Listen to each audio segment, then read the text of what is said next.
এই দুনিয়ার পুরো জীবনটা এটা হচ্ছে লালসাময় একটা জীবন, লোভ, মরিচিকা, মায়াজাল। এই মায়াজালে আমরা আটকে আছি, ফলে মৃত্যুর কথা আমরা ভুলে গিয়েছি।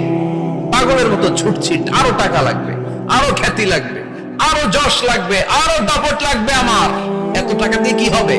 এত সম্পদ দিয়ে কি হবে? এত ব্যস্ততা দিয়ে কি হবে? তোমার স্টপ, থামুন, অনেক হয়েছে। আন্না, থামুন, take a rest, take a breath and think about death. Think that you have to go back to your Lord. একটু বসেন না, একটু ভাবেন যে আমাকে চলে যেতে হবে, চলে যেতে হবে। এই কোলাহল, এই ব্যস্ততা, এগুলো থাকবে, থাকবো না আমি। সাইয়েদনা ওমর ফারুক বলেছেন, মুতু ক্বাবলা আন তামুতু, মরার আগে একবার মরো। হাসিবু ক্বাবলা আন তুহাসাবু আলাইকুম, তোমার হিসাব নেওয়ার আগে তুমি একবার নিজের হিসাব